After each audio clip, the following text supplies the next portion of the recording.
Broadcasting the information the mainstream media won't touch. This is The Richie Allen Show in association with DavidIke.com.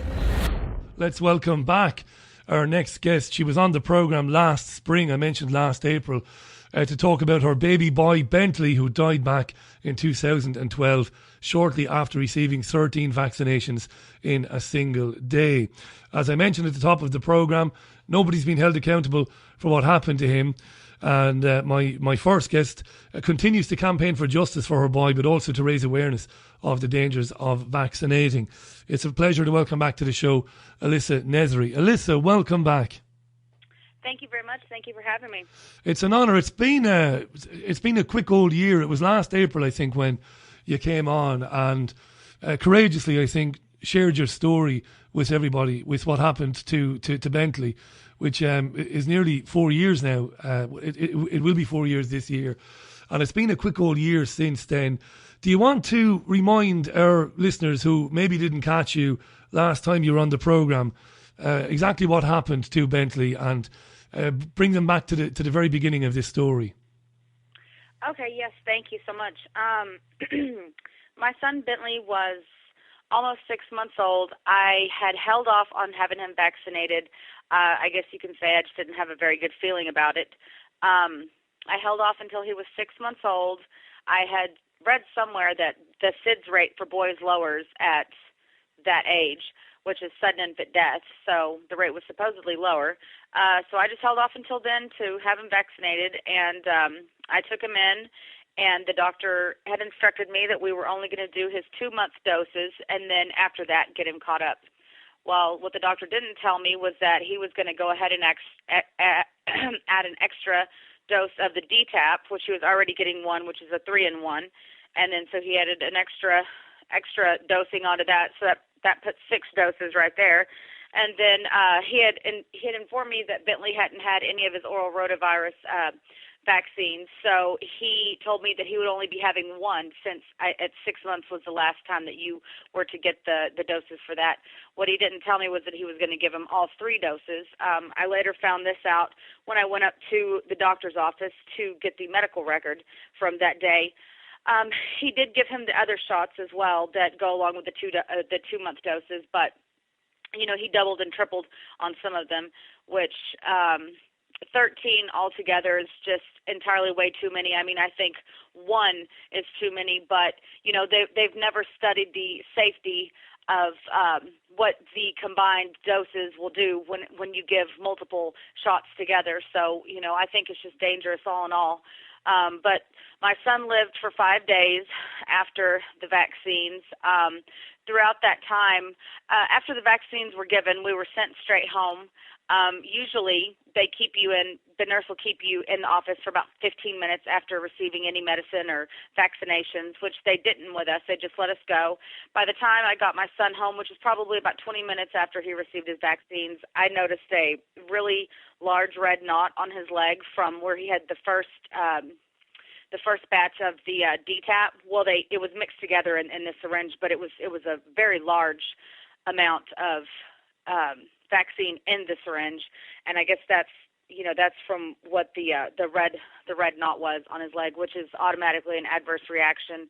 But you know, I didn't know. They didn't send me home with any paperwork or anything, so I had nothing really to refer back to. He was cranky, which babies do get cranky after vaccinations, but you know, I thought it was just typical. Throughout the 5 days, I started noticing he would twitch some. I didn't know that it was a seizure because baby seizures and adult or older child seizures, it's different. He began to be kind of limp on one side, and this was all within 5 days. Then the last day, the day he passed away, which was April 10th, he seemingly started feeling a little bit better. And then around noontime, my daughter laid down for a nap. He has an older sister.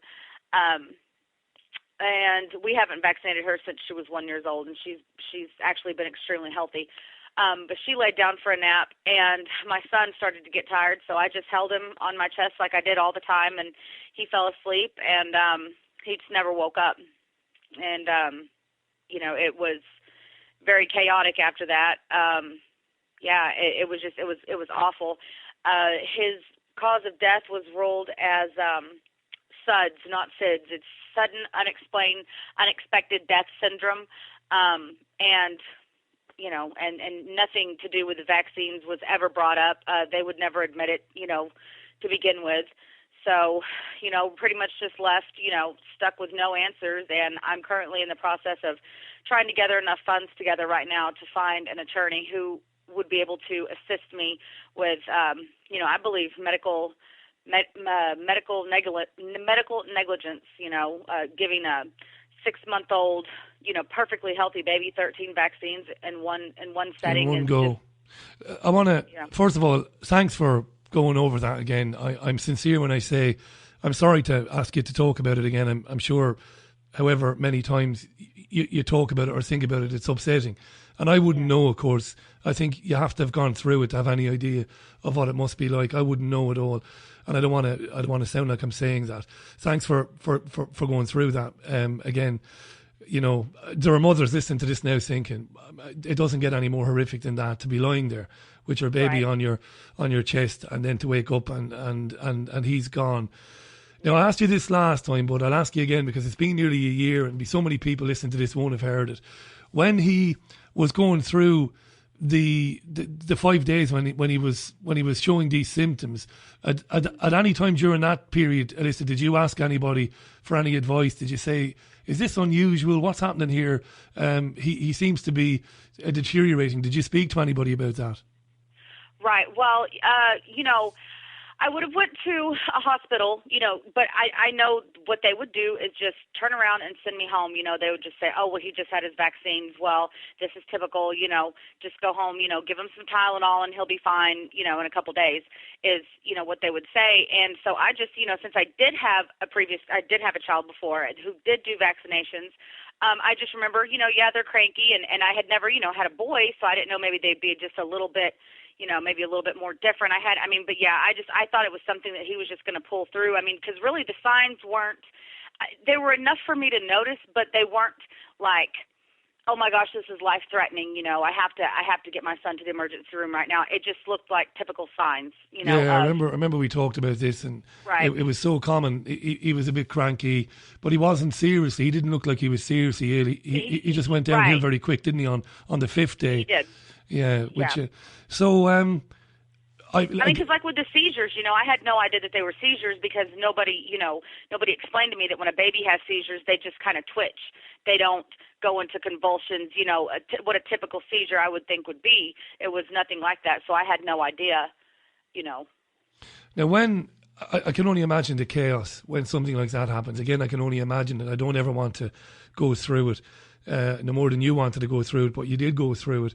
And then we talked then about the prognosis or the decision being that he had died from sudden unexplained. How's that again? Sudden unexplained infant. Like sudden unexplained death syndrome. Death syndrome. That's right. Death syndrome. Right.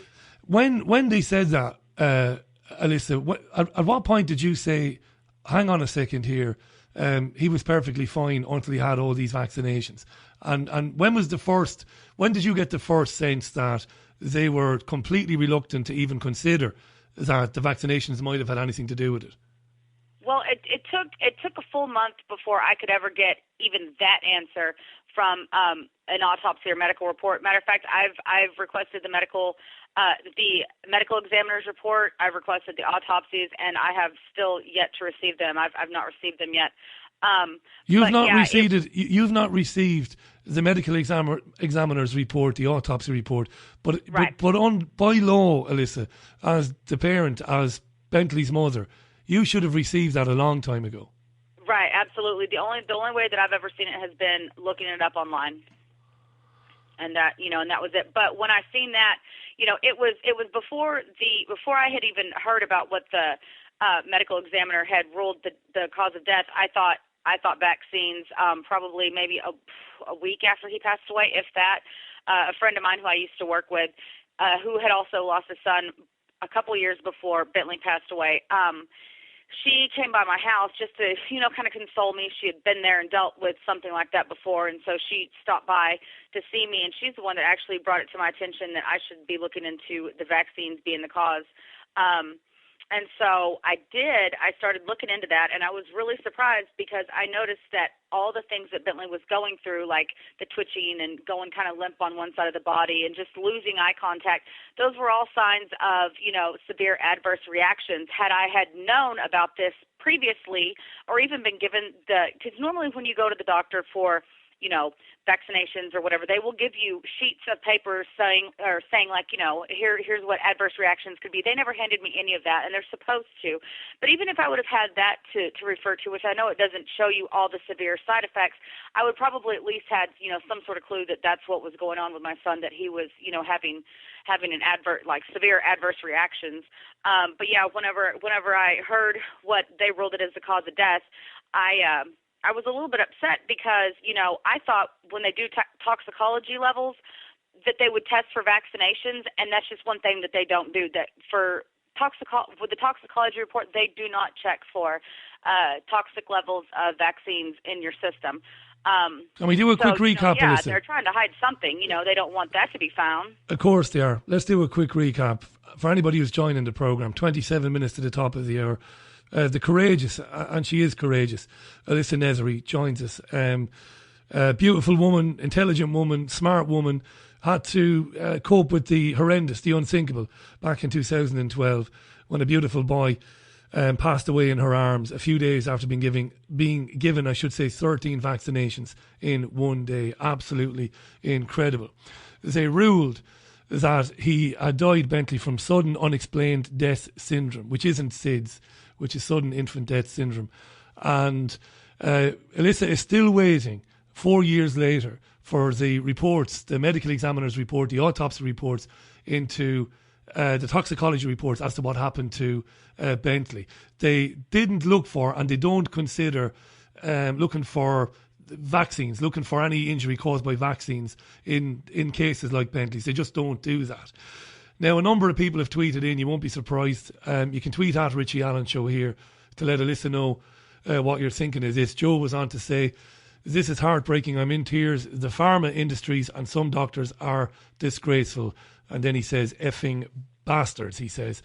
Tristan was on to say, "Wait, how did this doctor not lose his licence? I can't imagine. It's so scary." And we'll come to the doctor in a second.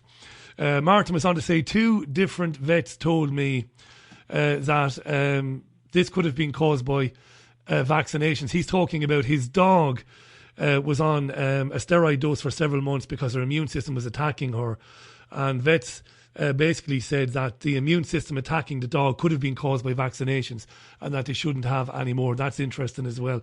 Let's talk about the doctor, Alisa. Did you ever hear from the doctor? Did he ever come out and say, well, he thinks this or he thinks that, or I want to express my my sadness or my condolences for Bentley's death? Did you ever hear of him at all afterwards? Nope. Honestly, I don't think he even knows that Bentley passed away. I don't know if I don't think that the pediatrician was ever contacted.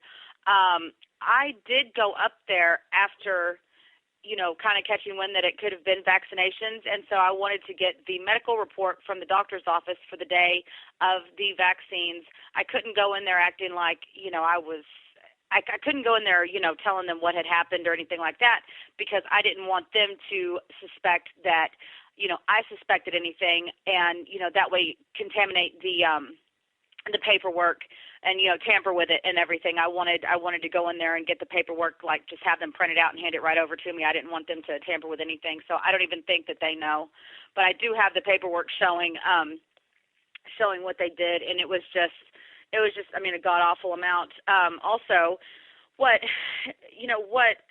makes me curious is I have Bentley's shot record, which is what the doctor signs off for the shots that he received. So I have shots signed off for that, and then the medical procedure record that shows everything he was given. it's completely different than what the doctor had signed off with, which I think is, pretty much negligence and, in itself right there, Well, it's more than negligence. That's criminal, that's true. Right.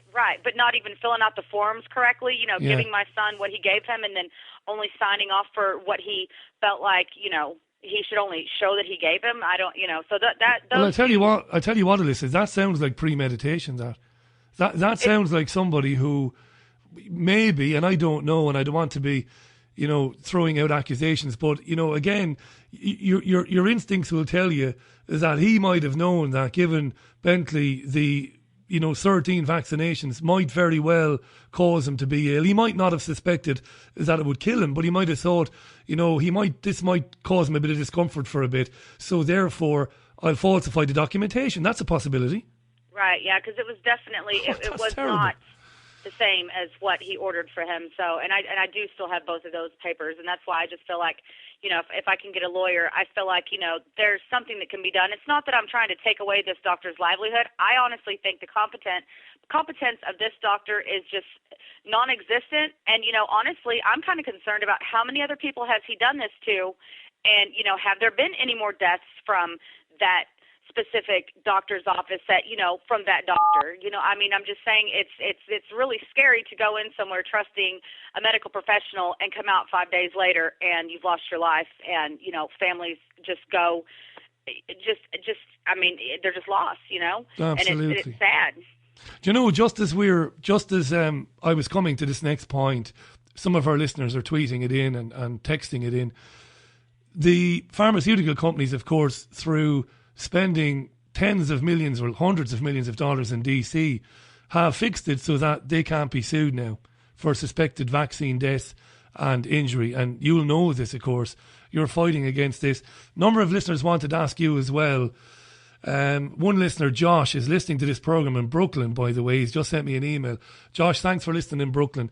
He says, I feel really sorry for Alisa. I'm just wondering, has she heard of Robert F. Kennedy Jr.'s campaign to raise awareness about the possible dangers of vaccinations? I'm sure you have, Alisa. Has anybody from your family made contact with RFK Jr. to say, look, here's the case now that you might be looking into? Because the harsh and horrible realities of this is you're a mum with young children.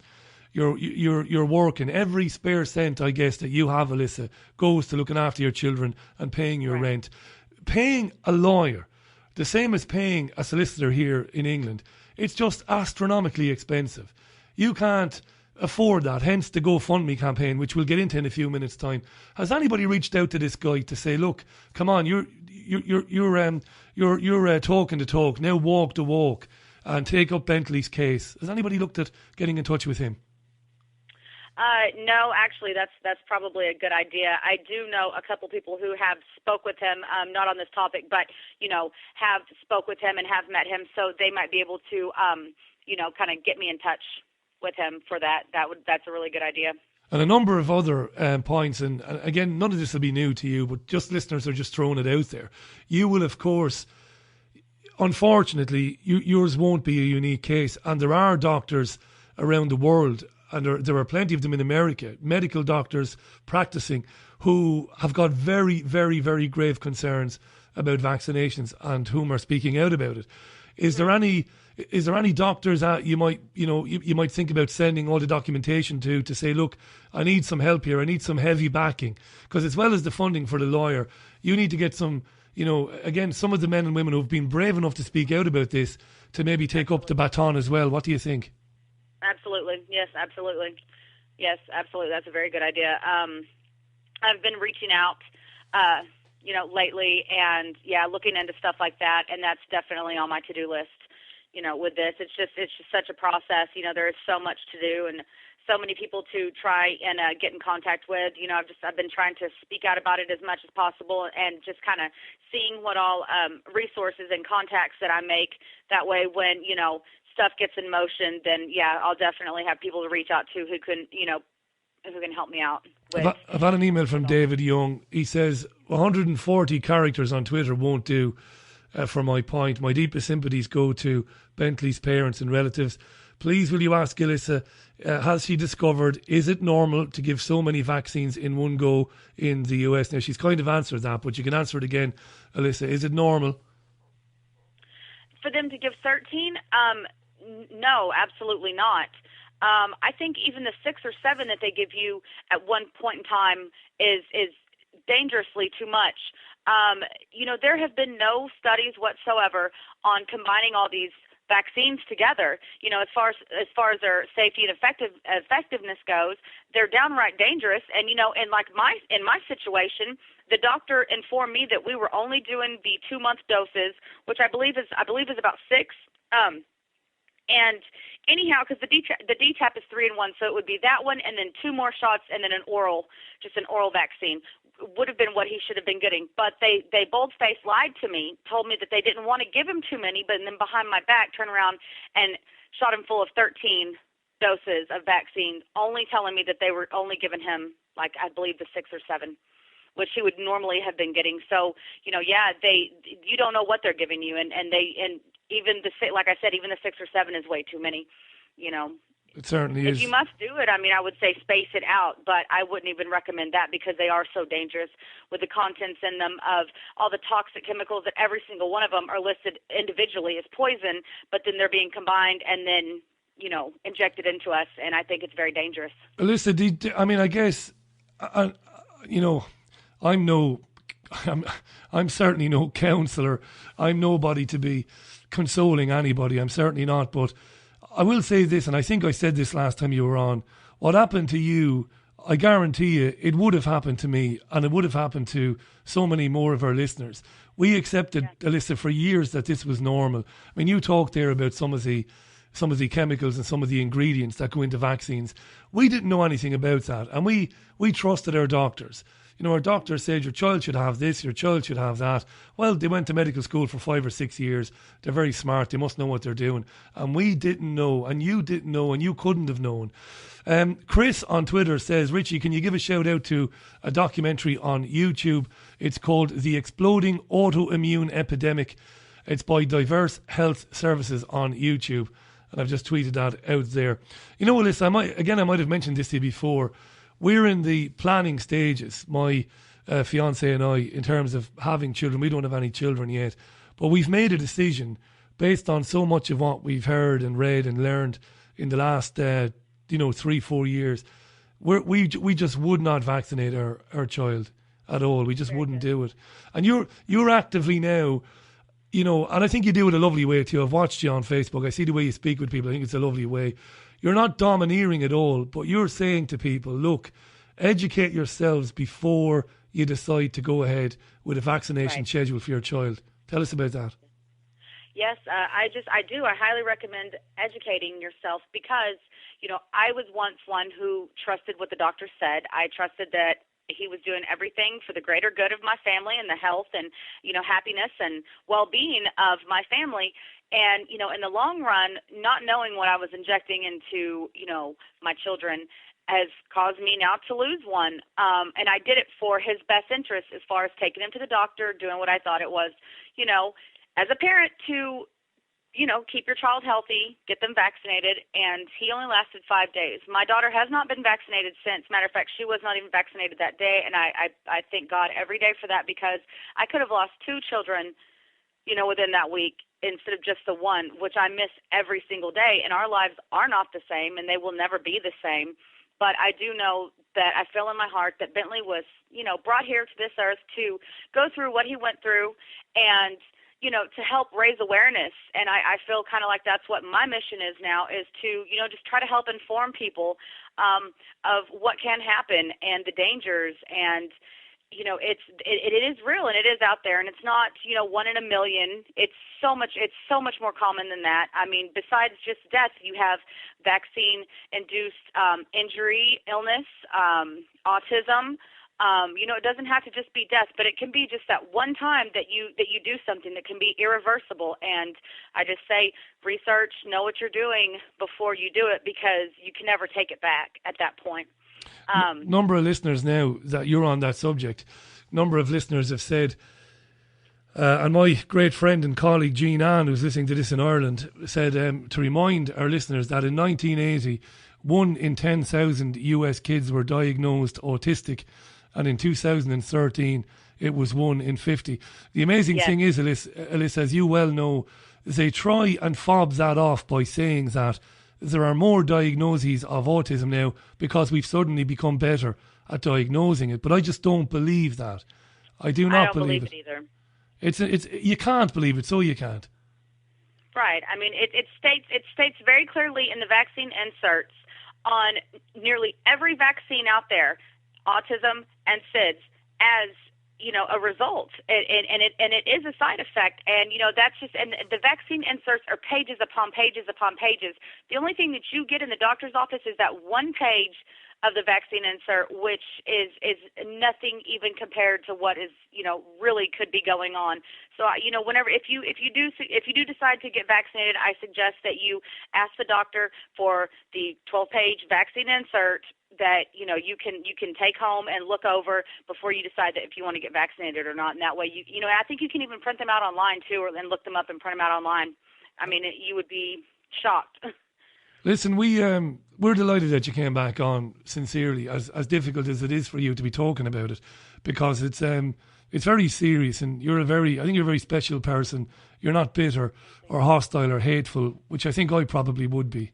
I think I would be. I mean, I was for a very long time, but I just realized, it was a prison that I was keeping myself in, and for the best interest of my husband, for the best interest of my daughter, for the best interest of myself, it was just time to let go of that hatred and just focus all those feelings towards what I'm doing now, which is speaking out about it, which has been very, very, very healing. This year that I've been speaking out about it, I've just, as a person, changed so much for the better. I feel so much better, and I know that, my son's little life was not in vain, and he does have a purpose, and I'm able to help people now, bring the truth to light and help educate people. So, in hopes that they don't have to experience what my family did with the loss of Bentley, and definitely not have to experience what Bentley did, during those 5 days of him, slowly dying. So, that's what I'm about now. Is I turned all that into something productive, and in hopes that it's touching some lives and saving some lives, and I really do feel like it is. You do need some help, of course, and hence the GoFundMe campaign to take the legal case further.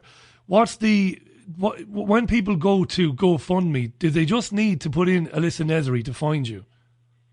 I believe so, and what I will do is it's called Baby Bentley's Support Campaign. What I will do is I will post it to your page. Do that, and then I can tweet it out and I can share it as well.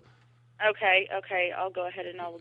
And anybody who's used to GoFundMe, you just need to go to the GoFundMe webpage and put in Baby Bentley. And there's no E in Bentley, by the way. It's Bently. Just put in Baby Bentley support. Just those 3 words even, and you'll find it. But I'll get it up myself shortly, and we'll tweet it out there. Alisa, thanks for having the courage to talk about it. And I mean that sincerely. Thank you so much. Not at all. Stay in touch. We're connected on Facebook. Whenever there's a development, whenever there's anything that you want to talk about, you have a forum here to come back on. A lot of support. A lot of support on Twitter and on Facebook, and particularly emails coming through for you tonight. Nobody can imagine unless they've been through with what you and your family went through, and it's courageous that you don't want to see it happen to anybody else. So thanks again for coming on. If there's anything you'd like to say before we finish now, the floor is yours before we part company. Well, thank you so much for having me on. Thank you, everybody, for listening. And like I said, just please educate yourself. There's some good links out there. LearnTheRisk.org is a good one. Vaxinfo, I believe it's VACINFO.org is another good site too.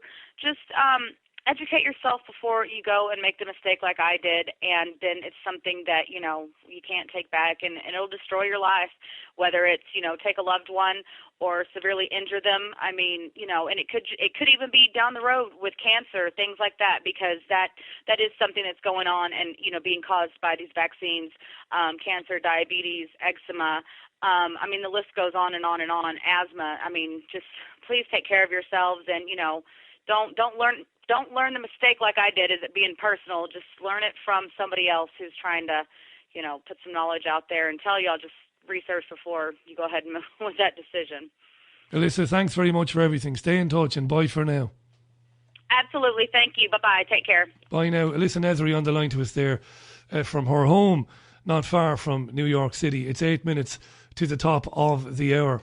Incredible story and huge interest in it, understandably. Gio was on to say, "Hi Gio, I'm convinced my ME was caused by the influenza jab when I was 18. Year on year, I'm getting worse," says Gio. I'm sorry to hear that, Gio, I really am. And anybody else who's gone through that as well. Karen was on to say, people as a collective start questioning the side effects, like asking why vaccines have been passed when they could cause death. Passed as in when they've been cleared for use. Any more comments on that? Tweet at @RichieAllenShow, email richie@richieallen.co.uk.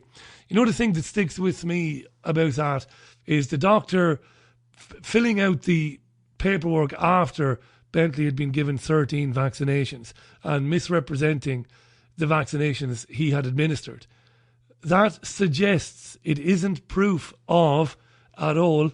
Remember, it isn't proof, but it suggests some sort of, a kind of a malevolence, really. It suggests that he was uncomfortable himself with what he had done in administering 13 vaccinations and had decided maybe to, cover himself in the event there was any trouble about it.